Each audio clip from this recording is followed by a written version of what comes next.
এই যে ওর জন্মদিন রোজা রাখছিলাম, এই যে জন্মদিনের গিফট আমার স্বামীর জন্য। বাসায় কেক নিয়ে গেছিলাম, খাবার নিয়ে গেছিলাম, গিফট নিয়ে গেছিলাম, কিন্তু আমার দুর্ভাগ্য আমি যে আমার স্বামীকে পাই নাই। আমি নরসিংদী থেকে আসছি আর কি। আমার মা ছোটকালেই মারা গেছে, আর বাবা থাইকেও নাই। আমার একটা ছোট ভাই আর আমার দাদুটাই, তিনজনই আমরা ফ্যামিলির মধ্যে আছি। ফেসবুকে পরিচয় হয়েছে ওর সাথে আমার। তো উনি বলতেছে যে ওই ডিফেন্সে চাকরি করে, বাবা মার একমাত্র ছেলে, আমাকে 15 লক্ষ টাকা দিয়ে ওই মানে কাবিন দিয়ে বিয়ে করবে। পরে আমি চিন্তা ভাবনা করে দেখলাম যে আমিও একা, আমার লাইফও তো কাউকে একটা প্রয়োজন। তো যাই হোক, বিয়ে শাদী হয়েছে। এখন বিয়ের মধ্যে যে খরচটা লাগবো, বলতেছে যে এই মাসে বেতন আটকাই দিছি। আমাকে বলতেছে যে বিয়ের শাদী যা খরচ হয় তুমি দাও, পরের মাসে বেতন পাইলে আমি তোমাকে দিয়ে দিব। দিলাম 50,000 টাকা গেছে আমার বিয়ের মধ্যে। আমার নাকের ফুলটা আমার টাকা দিয়ে কিনা। পরিচয় হওয়ার কতদিন পর বিয়ে হয়ে গেল আপনাদের? 1 মাস। 1 মাসের মধ্যে? হ্যাঁ, 1 মাসের মধ্যে। 1 মাসের মধ্যে প্রেম হয়ে গেছে ফোনে? হ্যাঁ ফোনে। বাসায় আসছে, এমনি দেখা সাক্ষাৎ হয়েছে আমাদের। তারপরে বিয়ে শাদী হয়ে গেছে আর কি। পরে যাক সংসার গেলাম। ওর বাড়িতে নিবেন আমাকে, কারণ ওর বাবা মা এখন রাজি না, ও আমার সাথে থাকবে।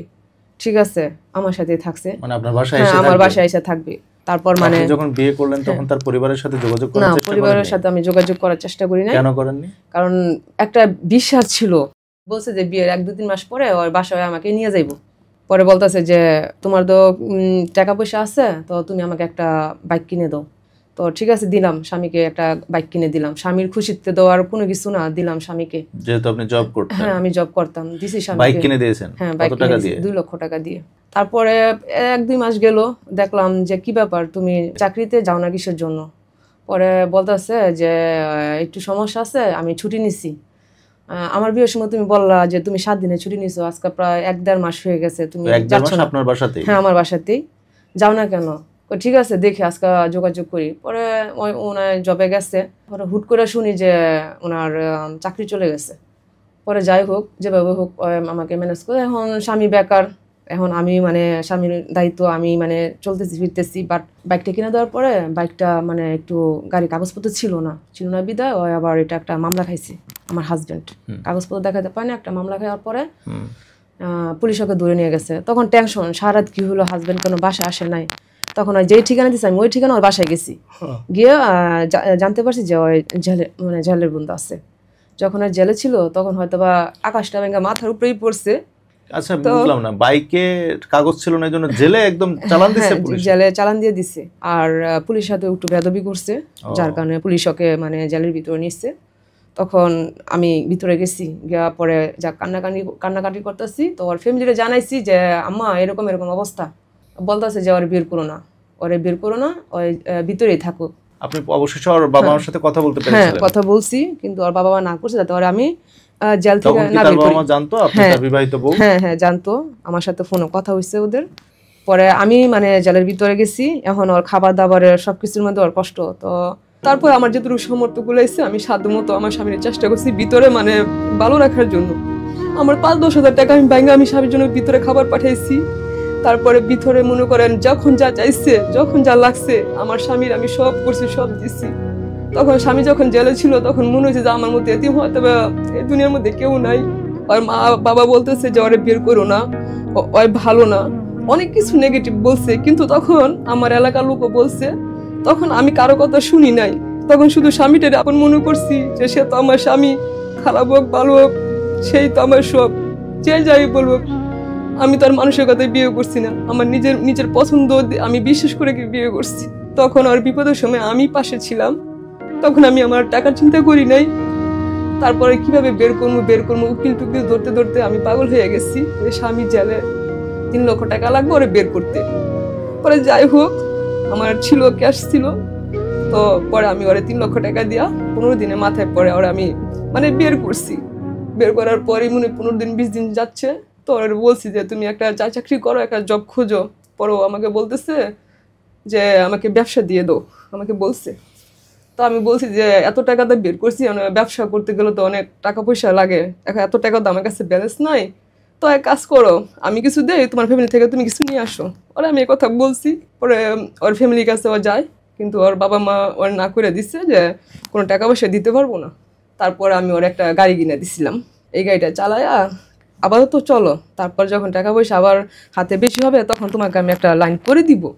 এটা হচ্ছে আমার ক্ষেত্রে আমার দায়িত্ব, যেহেতু সে আমার এখানে থাকতেছে, খাইতেছে, পড়তেছে, অল এভরিথিং, ওর যা লাগতেছে, ওর সিগারেটে দইরা খাওয়া যা আছে সম্পূর্ণ আমার উপরে দায়িত্ব। যেটা একটা স্বামী বউর উপরে বউ দায়িত্ব থাকে, কিন্তু আমার স্বামী আমার উপরে আমি দায়িত্ব নিছি।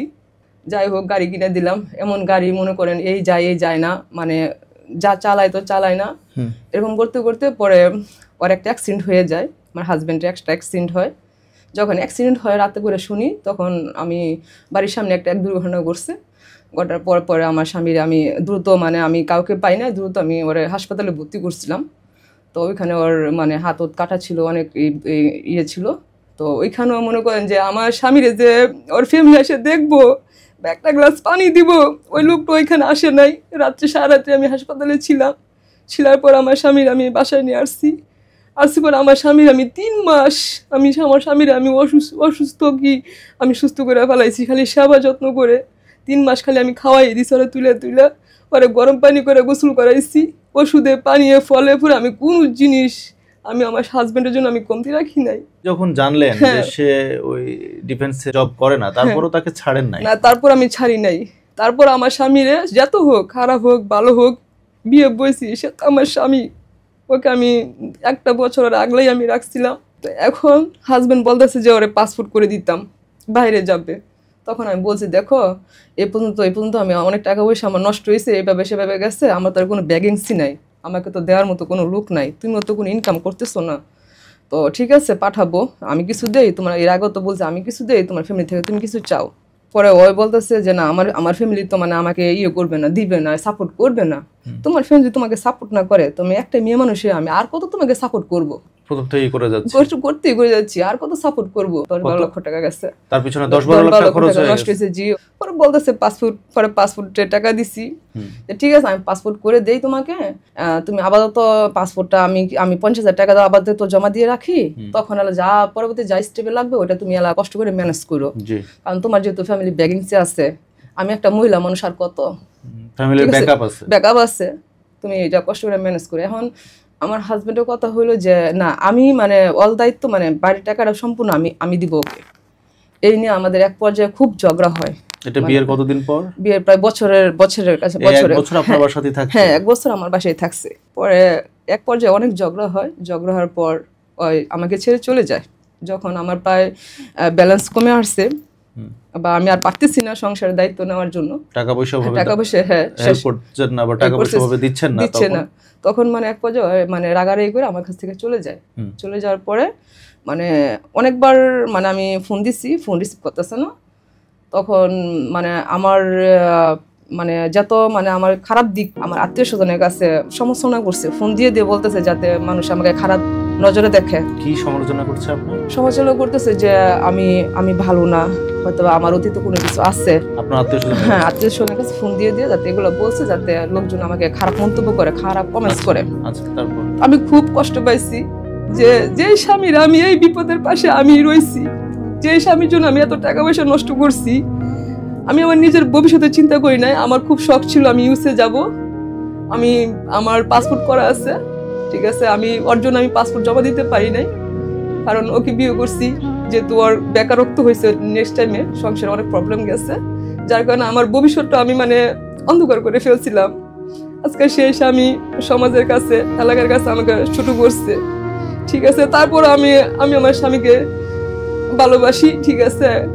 চলে গেছে? হ্যাঁ, চলে গেছে। এখন কতদিন ধরে নিখোঁজ? 1 মাস ধরে আর কি, ওর সাথে আমার কোনো যোগাযোগ না, কন্ট্যাক্ট নাই।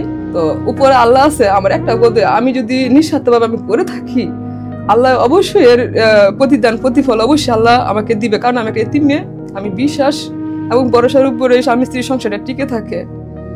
এখন এত কিছু করার পরও আজকে স্বামী চলে গেছে ছেড়ে, আমি তো একটা অসহায় মানুষ, একটা মেয়ে মানুষ, আমি কোথায় যাব, কি করব? এখন ওকে আমি বিশ্বাস করছি, এত টাকা পয়সা ওর পিছনে নষ্ট করছি, আজকে যখন আমার টাকা পয়সা শেষ হয়ে গেছে, সে আমাকে ছেড়ে চলে গেছে।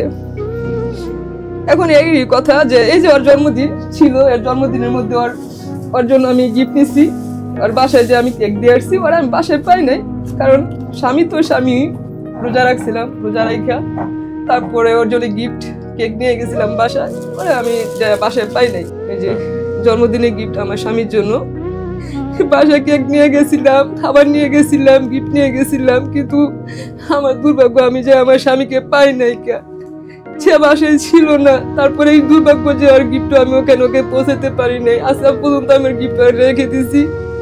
ঠিক আছে, আমার স্বামী বুঝবো যদি আমি নিঃস্বতভাবে আমার স্বামীর আমি ভালোবেসে কইরা থাকি 2 হাত দিয়ে, তাহলে একদিন হলো আমার স্বামী বুঝবো যে পাগল মেয়েটা আমার জন্য কতটুকু কি করছে না করছে।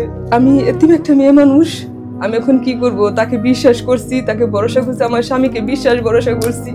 আর দুনিয়ার মধ্যে কাকে বিশ্বাস করবো? স্বামী হয়েছে স্ত্রীর জন্য সবচেয়ে আপন। একটা স্বামী সবকিছু, তার স্ত্রীর জন্য সবকিছু আপন। বিশ্বাস, ভরসা, ভালোবাসা, দায় দায়িত্ব সবকিছু তার স্বামীর থাকে। আজকে আমার স্বামীর জন্য আমি এত কিছু করলাম, আজকে আমার স্বামী আমাকে রেখে চলে গেছে। আমি আপনারা বলেন কে ভালো, কে মন্দ, কে বাটপার, কে চিটার, কিভাবে বিশ্বাস করবো? এই জগতে কারে স্বামী সবচেয়ে, স্ত্রীরা স্বামীকে বেশি বিশ্বাস করে। আমাদের মতো মেয়েরা আজকে টাকা দিতে পারে না দেখে চলে গেছে আমাকে রেখে। আমি ওর জন্য কি না করছি, নিজে না খাই ওরা খাওয়াইছি, নিজে না পড়ে ওরা আমি পড়াইছি, তারপর ওর হাতটা আমি ছাড়ি নাই, তারপর ওর হাতটা আমি শক্ত করে ধরে রাখছি।